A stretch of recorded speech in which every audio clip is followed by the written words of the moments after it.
मित्रों, एक गरीब ब्राह्मण अपने खेत में बहुत मेहनत करता था। एक दिन वो थक हार करके एक पेड़ के नीचे आराम कर रहा था। तभी उसे एक बिल में के अंदर से एक निकलता हुआ नाग दिखाई दिया। ब्राह्मण ने सोचा, मुझे इस नाग की रोज़ पूजा करनी चाहिए। इसकी कृपा से शायद मेरे खेतों की अच्छी फसल होने लगे। उस शाम को जब नाग को दूध अर्पित किया और कहा, खेतों के रक्षक, मैं आपको ये दूध अर्पित कर रहा हूँ, कृपया आप मुझ पर अपनी कृपा बनाए रखें। अगली सुबह जब ब्राह्मण आया तो उसने दूध के कटोरे में एक सोने का सिक्का पाया। ब्राह्मण रोज नाग को दूध चढ़ाता और नाग कटोरे में एक सोने का सिक्का छोड़ जाता था। जल्दी वो ब्राह्मण बहुत अमीर हो गया। एक दिन ब्राह्मण को किसी काम से शहर के बाहर जाना पड़ा। उसने अपने बेटे से नाग को दूध अर्पित करने के लिए कहा। लड़के ने अपने पिता की आज्ञा का पालन किया।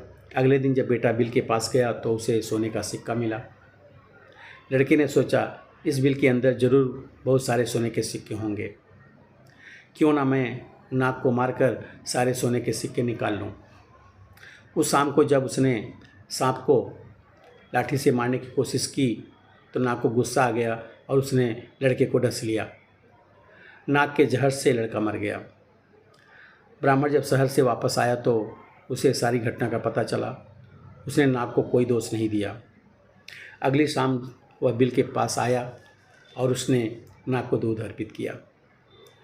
घायल नाग ने ब्राह्मण से क्रोधित होकर के बोला, तुम अपने बेटे की मौत के बारे में इतनी जल्दी भूल गए और सोने के सिक्के के लालच में यहाँ फिर से आ गए। अब मैं तुम्हारा दोस्त नहीं रह सकता। तुम यहाँ हर रोज़ श्रद्धा से नहीं बल्कि लालच की वजह से आते थे। नाग ने ब्राह्मण को एक हीरा दिया और दोबारा वहाँ आने से मना कर दिया। मित्रों, मन के गहरे घाव कभी नहीं भरते, इसलिए जो है, जो प्राप्त है, वही पर्याप्त है।